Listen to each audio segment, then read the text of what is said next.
Bonjour.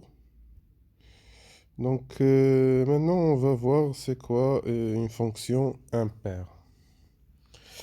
Donc on a su dans l'autre vidéo le domaine de définition de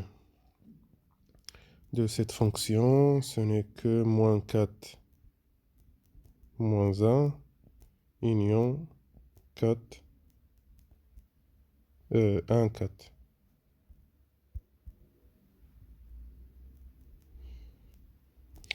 Et on a dit comme remarque le- le- que ce domaine de définition, on peut le déduire à partir de la représentation graphique. Comme tout à l'heure, la remarque qu'on peut faire ici, c'est qu'il y a aussi une symétrie. Il y a une symétrie par rapport à ce qui est ici et ce qui est là. Mais cette fois, la symétrie n'est pas axiale. Il y a une symétrie qui est par rapport à un point. Donc, c'est ici par rapport à l'origine. La symétrie de ce point, elle est ici. La symétrie de ce point-là, elle est là. La symétrie de ce point, elle est là. Très bien. Donc, on a une symétrie qui est par rapport à l'origine du repère. Ça, c'est clair pour le domaine de définition. Il y a une symétrie par rapport à 0. Très bien. Et on va remarquer autre chose. On va prendre par exemple, comme tout à l'heure, l'image de 4. Et c'est 1. On va la comparer à l'image de moins 4 qui est égale à moins 1. Remarquez. Donc l'image de 4 c'est 1 et l'image de l'opposé est égale à l'opposé, moins 1. L'image de 2 c'est 5 et l'image de moins 2 c'est moins 5. Toujours l'opposé. L'image de 1 c'est 3 et l'image de moins 1 c'est moins 3. Si on peut généraliser, on peut dire que si on prend l'image de moins x, on trouve deux images qui sont opposées. Donc c'est moins f de x. Donc il y a une symétrie. On a déduit que le domaine de définition, c'est un domaine qui est symétrique par rapport à 0. Ça, on le traduit par comme dans la fonction paire que si x appartenant à d de f, alors on doit avoir moins x appartenant à d de f pour qu'il y aurait une symétrie. Et on a trouvé que f de moins x est égal à moins f de x. Donc, si les deux conditions ici sont vérifiées, on peut dire que la fonction, elle est impaire. La fonction, elle est impaire. Et pourquoi on utilise la parité impaire? C'est comme on a dit tout à l'heure, c'est pour qu'on étudie la fonction seulement sur une seule côté, qui est généralement la côté positif, et on déduit l'autre côté par symétrie, par l'origine, par rapport à l'origine. Voilà, on va écrire la définition.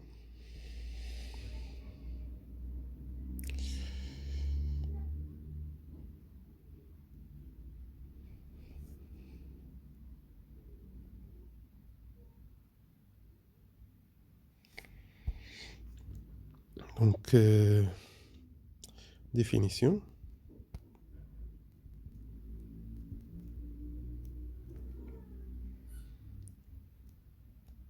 Soit f une fonction numérique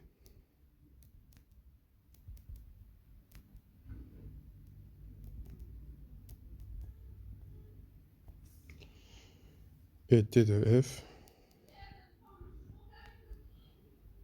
son ensemble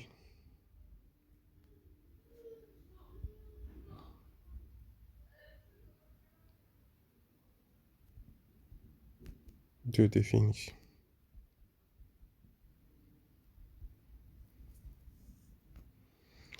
Donc dire que f est une fonction impaire signifie que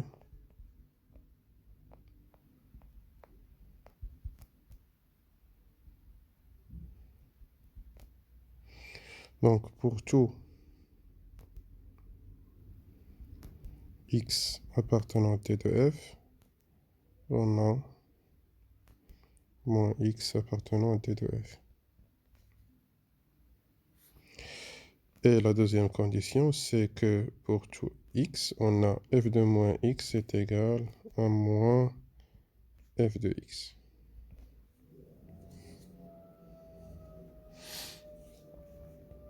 Très bien, prenez la définition, faites un pause. Et maintenant, on va prendre un exemple.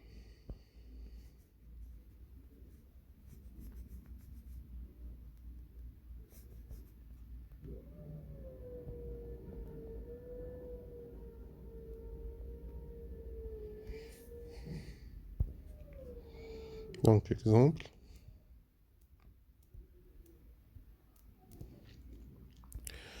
On considère la fonction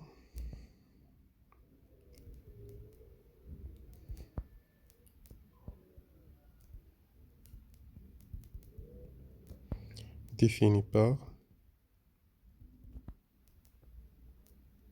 on va dire, définie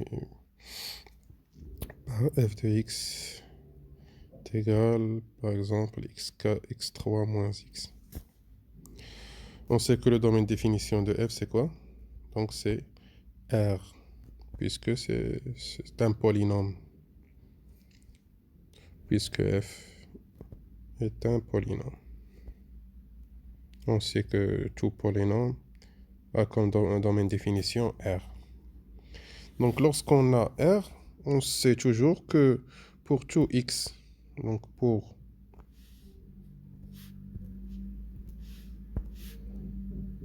tout x appartenant à t de f, on a moins x appartenant à d de f. Ça, c'est évident. D de f ici, c'est R. Donc, on va calculer f de moins x. On va essayer de la comparer à moins f de x. Donc, f de moins x, comme tout à l'heure, on va remplacer x par moins x. Donc, تعطينا ناقص x أس 3 ناقص x. ناقص x. دونك ناقص x أس 3 ما غاتحيدليش الناقص ماشي بحال قبيله، دونك هي ناقص x أس 3. ناقص مع ناقص تعطينا زائد، دونك هي زائد x. دونك on va factoriser par moins. دونك تعطينا moins x3 moins x. دونك غتبقى لنا الموا، وهاد الشي اللي يبقى داخل القوس راه هو نفسو اف دو اكس. دونك هو نفسو اف دو اكس اللي عندنا هنايا. دونك شنو لقينا في الاخير؟ لقينا ان اف ديال ناقص اكس كتساوي ناقص اف دو اكس، يعني لا كونديسيون الثانيه il est vérifié. Donc on peut dire que f est une fonction qui est impaire. وبويسكو لا فونكسيون امبير، التمثيل المبياني ديالها غيكون متماثل بالنسبه للوريجين. Voilà, la prochaine vidéo, on a un exercice. Je vais le poster sur le Classroom.